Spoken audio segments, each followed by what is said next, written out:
नमस्कार मित्रांनो, आज मी तुमच्यासाठी घेऊन आलेलो आहेत मुख्यमंत्री वयोश्री योजना. ही योजना महाराष्ट्र सरकारने नुकतीच सुरू केलेली आहे. आता या योजनेबद्दल एक नवीन जी-आर आलेला आहे. तो जी-आर काय आहे, हे मी तुम्हाला यामध्ये थोडक्यात सांगणार आहे. तर मित्रांनो, यामध्ये शासन निर्णय काय आहे हा जाणून घेऊया.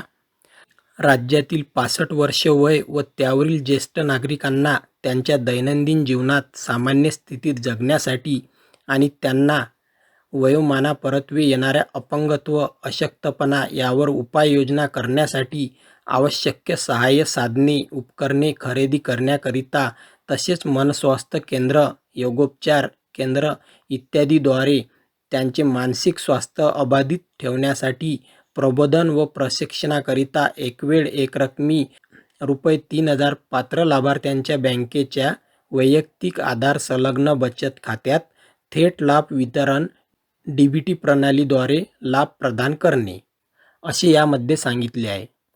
तर मित्रांनो, या योजनेचे स्वरूप जाणून घेऊया. सदर योजनेअंतर्गत पात्र वृद्ध लाभार्थ्यांना त्यांच्या शारीरिक असमर्थता, दुर्बलतेनुसार सहाय्यभूत साधने, उपकरणे खरेदी करता येईल. तर मित्रांनो, या योजनेमध्ये असे सांगितले आहे की जे वृद्ध लाभार्थी या योजनेकरिता पात्र असतील त्यांना या योजनेमार्फत या वस्तू विकत घेता येईल. त्यामध्ये चष्मा, श्रवणयंत्र, tripod, stick, wheelchair, folding walker, commode खुर्ची, नी ब्रेस, लंबर बेल्ट, सर्वायकल कॉलर इत्यादी वस्तू तुम्हाला विकत घेता येईल.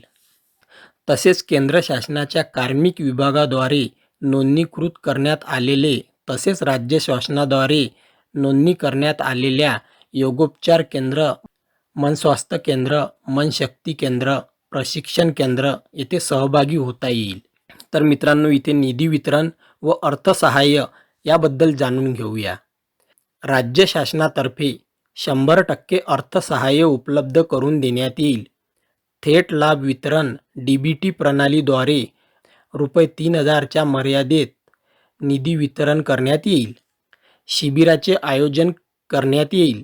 सार्वजनिक आरोग्य विभागाअंतर्गत प्राथमिक आरोग्य केंद्र, उपकेंद्र, उपजिल्हा रुग्णालय यांच्यामार्फत आरोग्य यंत्रणेचे जाळे राज्याच्या कानाकोपऱ्यात पसरवले आहे. असंसर्गजन्य रोग सर्वेक्षण व माझे कुटुंब माझी जबाबदारी अभियानाअंतर्गत ज्येष्ठ नागरिकांची सर्वेक्षण व स्क्रीनिंग घरोघरी जाऊन करण्यात येईल. अशा प्रकारे सार्वजनिक आरोग्य विभागाच्या यंत्रणेमार्फत त्या विभागाच्या सर्वेक्षणासोबत या योजनेच्या लाभार्थ्यांची तपासणी करण्यात येईल. आता मित्रांनो, इथे काही कार्यालयीन कामकाजाची कागदे दिसत आहे. तर आपण पुढे चालूया. तर मित्रांनो, हा लाभ कोणाकोणाला घेता येईल याच्यासाठी लाभार्थ्याची पात्रता काय असावी हे जाणून घेऊया. तर मित्रांनो बघा, सदर योजनेअंतर्गत लाभार्थी व्यक्ती राज्यातील ज्येष्ठ नागरिक, ज्या नागरिकांनी दिनांक 31/12/2023 अखेरपर्यंत वयाची 65 वर्षे पूर्ण केलेली असतील असे नागरिक पात्र समजण्यात येईल. ज्या व्यक्तीचे वय 65 वर्षे आणि त्याहून अधिक आहे त्या व्यक्तींकडे आधार कार्ड असणे आवश्यक आहे किंवा आधार कार्डसाठी अर्ज केलेला असावा आणि आधार कार्ड नोंदणीची पावती असणे आवश्यक आहे. जर लाभार्थ्याकडे आधार कार्ड नसेल आणि स्वतंत्र ओळख दस्तावेज असतील तर ते ओळख पटविण्यासाठी स्वीकार्य असेल. तर मित्रांनो, इथे तुम्हाला सांगितले आहे की या योजनेसाठी तुमचे 65 वर्षे पूर्ण असावे आणि त्यानंतर येथे तुमच्याजवळ आधार कार्ड असणे आवश्यक आहे.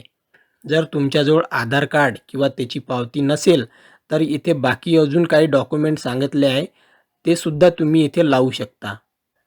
लाभार्थी पात्रतेसाठी जिल्हा प्राधिकरणाकडून प्रमाणपत्र किंवा BPL रेशन कार्ड किंवा राष्ट्रीय सामाजिक सहाय्य कार्यक्रमाअंतर्गत इंदिरा गांधी राष्ट्रीय वृद्धापकाळ निवृत्तीवेतन योजनेअंतर्गत किंवा राज्य केंद्रशासित सरकारच्या इतर कोणत्याही पेन्शन योजनेअंतर्गत वृद्धापकाळ निवृत्तीवेतन मिळाल्याचा पुरावा सादर करू शकतो.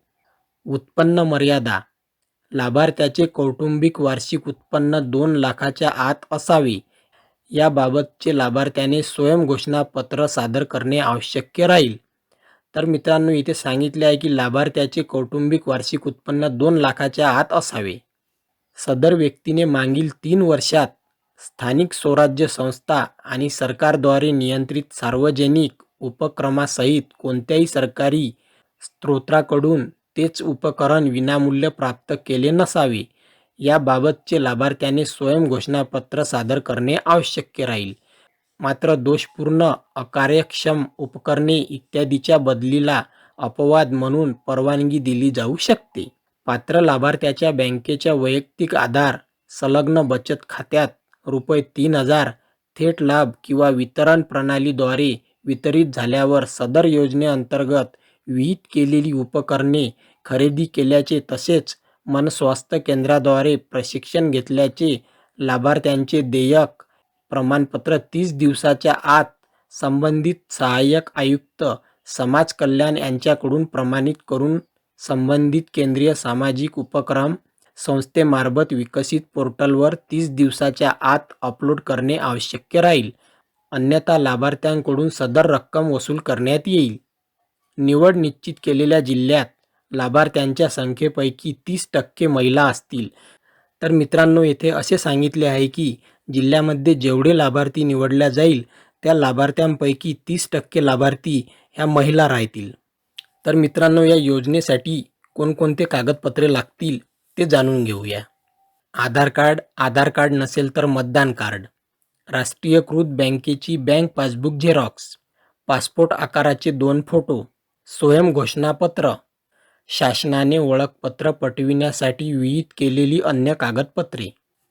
तर मित्रांनो इथे एवढी आवश्यक कागदपत्रे तुम्हाला लागणार आहेत. तर मित्रांनो ही प्रोसेस ऑनलाईन आहे की ऑफलाईन आहे याबद्दल थोडक्यात येथे जाणून घेऊया. तर मित्रांनो इथे सांगितले आहे की राष्ट्रीय वयोश्री योजनेच्या धर्तीवर सदर योजनेचे नवीन स्वतंत्र पोर्टल महाराष्ट्र माहिती तंत्रज्ञान महामंडळाकडून विकसित करण्यात येईल.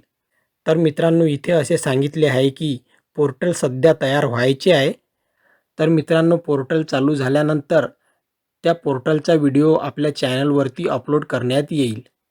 तर मित्रांनो हा व्हिडिओ तुम्हाला आवडला असेल तर त्याला लाईक, शेअर, कमेंट आणि सबस्क्राईब करायला विसरू नका.